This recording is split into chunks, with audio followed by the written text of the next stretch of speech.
ወበረካቱ ውድና የተወደዳችሁ እህት ወንድሞቼ እንደምን አላችሁልኝ? እኔ አልሐምዱሊላህ በጣም ሰላም ነኝ። በያላችሁበት ሰላማችሁ ብዝት ይበልልኝ።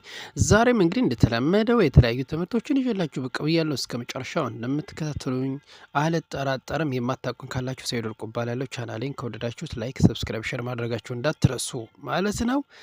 ከወር አበባ ውጭ የሚታይ ደም ምክንያቱ ምንድን ነው የሚለውን እናያለን።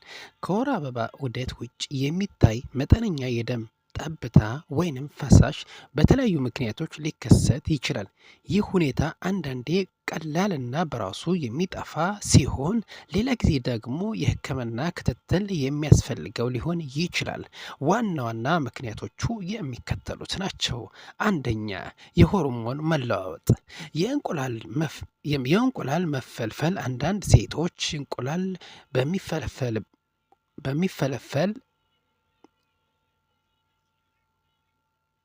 በሚፈልቅበት ወቅት ማለት ነው በዑደቱ አጋማሽ ላይ የኤስትሮጅን ሆርሞን ድንገት ስለሚቀንስ መጠነኛ ደም ሊያዩ ይችላሉ። የታይሮይድ እጢ ችግር። የታይሮይድ ሆርሞን መዛባት የወር አበባ ዑደት በማዛባት ማለት ነው ሊያስከትል ይችላል ማለት ነው። ሁለተኛውን ስናየው የእርግዝና መከላከያ ዘዴዎችን እስኪ እንይ። የመከላከያ ክኒን መጀመር ማቆም ወይንም ቀኑን ስትረሱት ማለት ነው። መጀመር ወይም ማቆም ቀኑን ስትረሱት የሆርሞን መዛባት ስለሚፈጠር ደም ሊታይ ይችላል። በማህፀን ውስጥ የሚቀመጥ መከላከያ ወይም ሉፕ የሚባለው ማለት ነው ከተገጠመ በኋላ በመጀመሪያዎቹ ወራት መታየቱ የተለመደ ነው። ሶስተኛው ላይ የምናየው እርግዝና ጋር የተያያዙ ምክንያቶችን እንይ። ጽንሱ ማህፀን ላይ ሲጣበቅ ማለት ነው። እርግዝና በተረገዘ የመጀመሪያዎቹ ቀናት ጽንሱ ማህፀን ግድግዳ ላይ ሲያርፍ መጠነኛ ደም ሊታይ ይችላል። የውጭ እርግዝና ወይንም የጽንስ መቋረጥ ምልክት ሊሆን ስለሚችል ጥንቃቄ ያስፈልጋል። ኢንፌክሽንና እብጠቶች። የማህፀን ኢንፌክሽን በማህፀን ወይንም በመራቢ አካላት አካባቢ የሚከሰት ኢንፌክሽን። የማህፀን እጢዎች በማህፀን ግድግዳ ወይንም በር ላይ የሚወጡ ካንሰር ያልሆኑ እብጠቶች ደም እንዲፈስ ሊያደርጉት ይችላሉ። በግብረ ስጋ ግንኙነት የሚተላለፍ በሽታ እንደ ክላሚዲያ ያሉ ኢንፌክሽኖች። የማህፀን በር መቆጣት ወይንም ጉዳት። ከግንኙነት በኋላ የሚከሰት ደም አብዛኛውን ጊዜ ከማህፀን በር መቆጣት ጋር የተያያዘ ሊሆን ይችላል። መቼ ነው ወደ ሕክምና መሄድ ያለብኝ ለምትሉት የሚከተሉት ምልክቶች ከታዩ ሐኪም ማማከር ተገቢ ነው። ደሙ ከፍተኛ ከሆነና ለብዙ ቀናት ከቀጠለ፣ ከደም መፍሰሱ ጋር ከፍተኛ የሆነ ህመም ወይንም ትኩሳት ካለ፣ በእርግዝና ወቅት የሚከሰት ማንኛውም የደም መፍሰስ፣ ማርጥ ከደረሱ በኋላ የሚታይ ደም። ማጠቃለያ፣ አልፎ አልፎ የሚከሰት ብዙ ጊዜ አሳሳቢ ባይሆንም ምክንያቱ ለማወቅ ከካንሰር ወይንም ከከባድ ኢንፌክሽን ነፃ መሆኑን ለማረጋገጥ የባለሙያ ምርመራ ማድረግ ከሁሉ የተሻለ አማራጭ ነው ማለት ነው።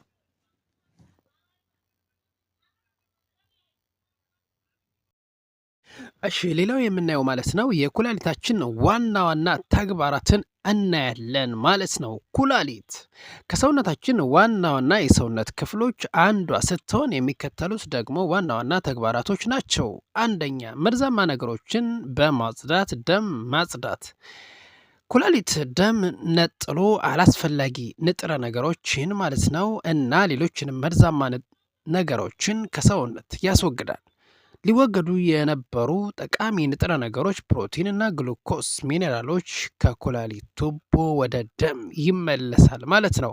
ሁለተኛው የሰውነት ፈሳሽ ሚዛን መቆጣጠር የሚለው ነው። ኩላሊታችን የውሃ መጠን በሰውነታችን ውስጥ በማስተካከል የተመጣጠነ ደም ግፊት እንዲኖረን ያደርጋል። ከፍተኛ ውሃ ካለ ደግሞ በሽንት መልክ በማስወጣት ይቀንሳል ማለት ነው። ወደ ሶስተኛው ስንሄድ ጠቃሚ ንጥረ ነገሮችን ሚዛን መጠበቅ የሚለውን እናየዋለን። ለሰውነታችን ማለት ነው እጅግ አስፈላጊ ንጥረ ነገሮች እንደ ሶዲየም እና ፖታሽየም፣ ካልሽየም፣ ፎስፎስ የተስተካከለ መጠን እንዲኖራቸው ያደርጋል። እነኚህ ንጥረ ነገሮች ለሰውነታችን የተስተካከለ የነርቭና የጡንቻ ተግባር እንዲኖረን ማለት ነው ያግዛሉ ማለት ነው። አራተኛው ጋር እንሄድ። የሰውነታችን የአሲድና የቤዝ ሚዛን መጠበቅ የሚለውን ስናየው ሃይድሮጂን አዮን በማስወገድና ካርቦኔት አዮን በማስቀረት ሰውነት የተስተካከለ የአሲድ እና የቤዝ ፒኤች ማለት ነው ምጥጥን እንዲኖረው ያደርጋል ማለት ነው። ወደ አምስተኛው ስንሄድ የደም ግፊት መቆጣጠር፣ የደም ስሮች መኮማተርና መለጠጥ መስፋት የሚቆጣጠር ጠቃሚ ንጥረ ነገሮች ስርዓትን በማምረት የደም ግፊትን ይቆጣጠራል ይላል። ስድስተኛው ጋር እንሂድ። በሰውነት ውስጥ የቀይ ደም ሴሎችን መመረት መቆጣጠር፣ ኩላሊታችን የቀይ የደም ህዋሳቶችን እንዲመረቱ የመርዳት ሆርሞን ለማምረት ይረዳል። ይህ ሆርሞን በአጥንት መናጽ ውስጥ የቀይ ደም ሴሎች ማለት ነው እንዲፈጠሩ ያበረታታል ማለት ነው።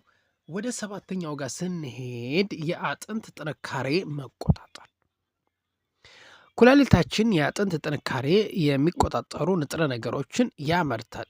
ከእነዚህ ውስጥ ለሰውነታችን አላስፈላጊ የሆነውን ቪታሚን ዲ የተባለ ንጥረ ነገር ወደ ንቁ ወይንም አክቲቭ ፎርም ማለት ነው ይቀይረዋል። በመቀየር የካልሽየም መጠን ያስተካክላል። የኩላሊት መታወክ ህመም፣ እነሱ እንግዲህ እነዚህ አሁን ምንድነው እስካሁን ያቀረቡላችሁ ኩላሊታችን ሲታወክ ማለት ነው እነዚህ ነገሮች ይፈጠራሉ ማለት ነው።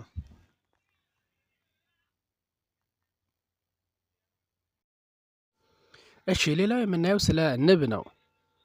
ንብ ማርን የምትሰራበት የአሰራር ሂደት በጣም አስደናቂ ከመሆኑ ባሻገር በአብዛኛው እጅግ ተወዳጅና ተመራጭ ምግብ አይነት ነው። በተጨማሪም በፍሩክቶስ ይዘቱ በጣም የበለጸገ ስለሆነ ብዙ ሕክምና ጥቅሞች አሉት። ከቤት ውስጥ መጥፋት ከሌለባቸው ምግቦች ውስጥም ሲጠቀስ ይሰማል። ጥንታውያን ግሪኮች ማርን የፈጣሪ ምግብ ሲሉ የሚገልጹት ማለት ነው። በቻይና ደግሞ መድኃኒት ተደርጎ ነው የሚታሰበው። በአብዛኛው ወርቃማ ቀለም ያለው ይህ ጣፋጭ የተፈጥሮ ፈሳሽ ለምግብነትና ለመድኃኒትነት የሚጠቀሙት ንጥረ ነገሮችን በውስጡ ይዟል። እነሱም እንደሚከተለው ይቀርባሉ።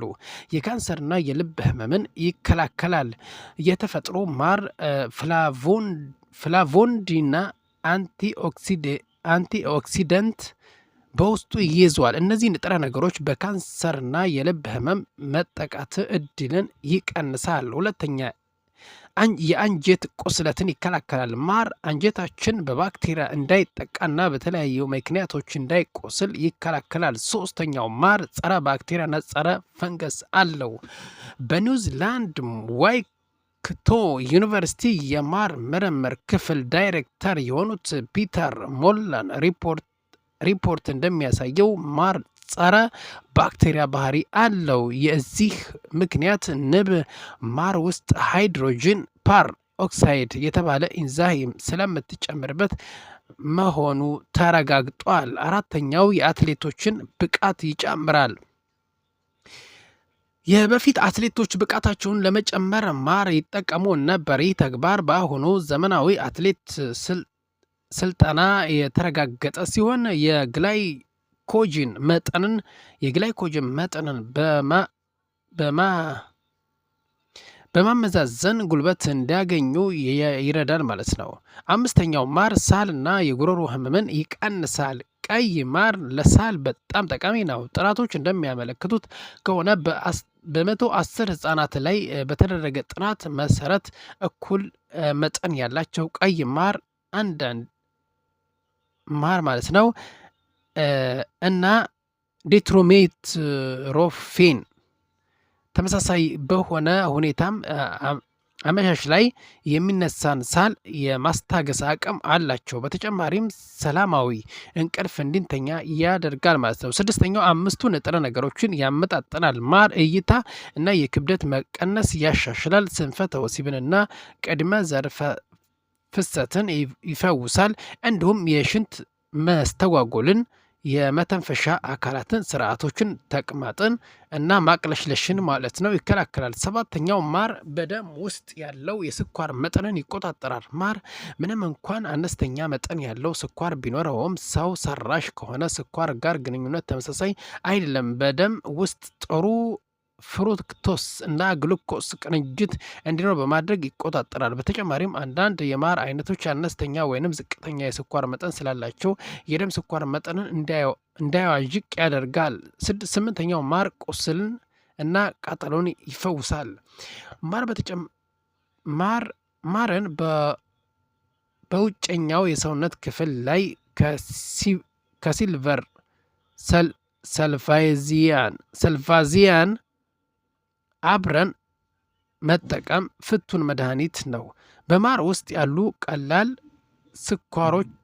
ስኳሮችና የጸረ ባክቴሪያ ባህሪው ቁስል ማለት ነው ቶሎ እንዳይድን ያደርጋል ማለት ነው ስኳሩ። 9ኛው ስነ ህይወታዊ ባህሪ አንዳንድ የማር አይነቶች የተለመዱ የማይጎዱ ባክቴሪያዎችን ይይዘዋል። እነሱም 6 የሚሆኑ የላክቶባሲላይ ዝርያዎች እና 4 የቢፊዳ ባክቴሪያዎች ዝርያዎች ናቸው። በመሆኑም ማር ዘርፈ ብዙ የሆነ ህመምን የመፈወስ ጥበብ እና ባህሪ አካቷል ይላል። 10ኛው ለቆዳ ውበት የማር የጸረ ባክቴሪያ በዋነኛነት ለቆዳ ተስማሚ እና ጠቃሚ ከሌሎቹ ጋር በመሆን ቆዳን የማለስለስና የማርጠብ ከፍተኛ አቅም አለው። ትኩረት የሚሹ ማርን የሚመለከቱ መልእክቶች ጠቆር ያለ ወይንም ማር አደገኛ ኬሚካሎችን ከሰውነት የማስወገድ አንቲ ኦክሲደንት ባህሪ አለው። ከአንድ እጽዋት ብቻ የሚሰራ ማር የሰውነት ስኳር የማመጣጠን አነስተኛ የግላይሴሚክስ አላቸው። ስለሆነም የማርን ጠቀሜታ በአግባቡ ለማመጣጠን ንጽህናውን የጠበቀና ተፈጥሯዊ ማርን ብቻ በመጠቀም በማር ውስጥ የሚገኙ የቪታሚን፣ ኢንዛይም፣ የሌሎች ንጥረ ነገሮችን፣ ሚኔራሎችን ማግኘት ይቻላል። ውድና የተወደዳችሁ እህት ወንድሞቼ እስከ መጨረሻው ስለተከታተላችሁኝ ከልብ አመሰግናለሁ ማለት ነው። በሌላ ፕሮግራም እስከምንገናኝ መልካም ቆይታ ይሁንላችሁ። ሰላም አለይኩም ወራህመቱላሂ ወበረካቱ።